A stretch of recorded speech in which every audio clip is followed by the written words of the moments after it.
300 भाविकांचा बळी, शेकडो लोक जखमी. वार मंगळवार, तारीख 25 जानेवारी 2005 मध्ये वाई सातारा येथे मोठी दुर्घटना झाली होती. तर त्या घटनामध्ये आमचा समावेश नक्कीच झाला असता जर का आमची ट्रिपची बस बंद पडली नसती तर. नमस्कार यूट्यूब मंडळी. तर आज मी तुम्हाला 21 वर्षापूर्वी 100 वर्षानंतर एक मोठी पौष पौर्णिमा होती. त्यामुळे सगळ्यांची उत्सुकता वाईकडे मांडरगावी जाण्यासाठी बस निघाली होती. त्या बसमध्ये माझी आई, भाऊ, माझे 2 मुलं, मोठा मुलगा 3 वर्षाचा, छोटा मुलगा 2 वर्षाचा. मांढरदेवी काळूबाई देवीच्या दर्शनाला मी पहिल्यांदाच जात होते. त्यावेळी देवीच्या दर्शनाची खूपच ओढ लागली होती. सातारा वाई जवळ येत असताना अर्ध्या रस्त्यात म्हणजेच डोंगरात बस बंद पडली. सगळेच प्रवासी खूप चिंतेत होते की वेळेवर नैवेद्य देवीला आपला पोहोचेल की नाही आणि दर्शन मिळेल की नाही, आता काय होईल.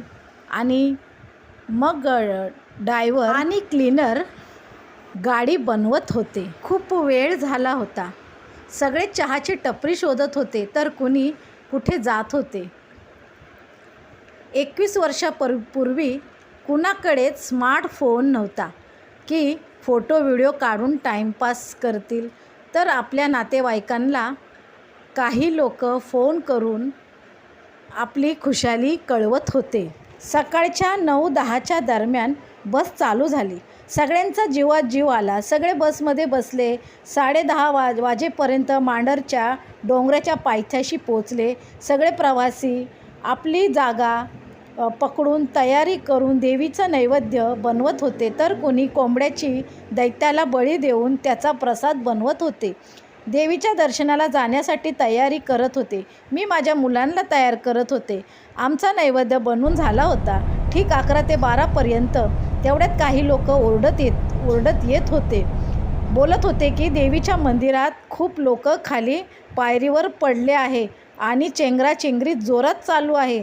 कोणीही वरती जाऊ नका. आणि अचानक गॅस सिलेंडर जोरात फुटण्याचा आवाज आला. आम्ही खूप घाबरलो होतो. आम्ही जिथे जागा पकडून बसलो होतो तिथे चारी बाजूनी तारांना शॉर्ट सर्किट झाले होते. पळण्यासाठी आम्हाला जागा नव्हती. काही माणसं धावत आली आम्हाला वाचवण्यासाठी. मोठ्या बांबूने तारा तोडून रस्ता काढून दिला आम्हाला बाहेर पडण्यासाठी. आमचा जीव वाचून कसंबसं जे सामान मिळेल ते घेतले. नंतर बसच्या डिक्कीत सामान टाकले. त्यात आईचा छोटासा मोबाईल घाई गडबडीत सामानामध्ये गेला. मांढरच्या डोंगरात घटना घडत होती तेव्हा बरेच लोक फोटो काढत होते आणि टीव्हीच्या बातम्याला दाखवत होते. बरेच नातेवाईक फोन करत होते. पण आमचा मोबाईल बसच्या डिक्कीमध्ये पडला होता. आमची काही खबर नव्हती. त्यामुळे नातेवाईक चिंतेत होती. माझे मिस्टर आम्हाला शोधायला सातारा वाईला निघाले होते. पण आमची बस संध्याकाळी धावजी पाटील या देवस्थान दिशेला निघाली होती. दर्शन घेऊन मुंबई दिशेला बस निघाली होती. माझे मिस्टर खूप चिंतेत होते. बायका, लहान मृत्युमुखी पडले होते. तिथे आम्हाला शोधत होते. आम्ही तिथे दिसलो नाही तरी जीव मुठीतच होता. डोंगरावरची परिस्थिती आम्हाला माहीत नव्हती. खाली पायथ्याशी होतो. लोक बोलत होते की देवीचा कोप झाला आहे. तिथे आता देवी नाही. त्यावेळेस राक्षसाने माणसाचे रक्त पिले होते. बरेच तर्क लावत होते. देवीच्या पवित्र स्थानी इतकं अति होत असेल तर कधी ना कधी अति तिथे माती होणारच. हे खरं आहे. अति झालं होतं. देवीला हे बघवलं नाही आणि देवी नाराज होऊन तिथून गायब झाली. देवी म्हणत असेल की माझ्या नावाने माणूस उत्मात करत आहे. पशु प्राण्यांचा बळी लोक पायरीवरच देत होते. त्यात कोणी नारळ फोडत होते. दीपमाळेचे तेल पायरीवर वाहत होते. लोकांची गर्दी जास्त असल्यामुळे लोक एकमेकांच्या अंगावर पडत होते. त्यात कुणारी भांडण चालू होते. देवीच्या पायऱ्यांसमोर दुकानं चालू होती. मोठी गर्दी खाली अचानक आल्यामुळे भजी तळायला तेल घेतलेलं होतं त्या दुकानदाराचे पडले होते. खूपच हंगामा झाला. काही लोक एवढ्या गर्दीमध्ये चोरीसुद्धा करत होते. देवीच्या मंदिरासमोर असणाऱ्या वल्ल्या झाडालासुद्धा आग लागली होती.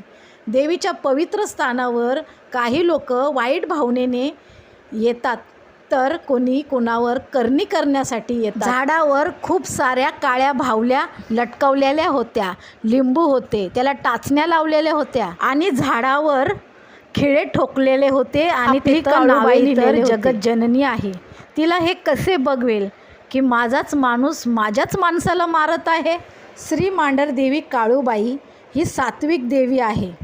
देवीला पुरणपोळीचा गोड जेवण दिले तरी देवी आपल्यावर प्रसन्न असते. देवी कधीच पशु प्राण्यांचा बळी मागत नाही. पण काही लोकांनी खूपच अति केलं. तर अशा प्रकारे वाई सातारा बस ट्रिपला आलेला भयानक अनुभव आहे. जर का तुम्हाला माझा व्हिडिओ मनापासून आवडला असेल तर लाईक, शेअर, सबस्क्राईब करायला विसरू नका. तर ही खरी सत्य घटना आहे. त्या घटनेजवळ आम्ही खरंच हजर होतो. पण आमची वेळ चांगली होती की आमची बस मध्येच बंद पडली आणि आम्ही तिथे पोचलो नाही. काही लोकांनी दैत्याला खुश करण्यासाठी आपले नातेवाईक गमावले. आपली मांढरची काळूबाई खूपच साधीभोळी आहे. ती साधीभोळी भक्ती स्वीकारते.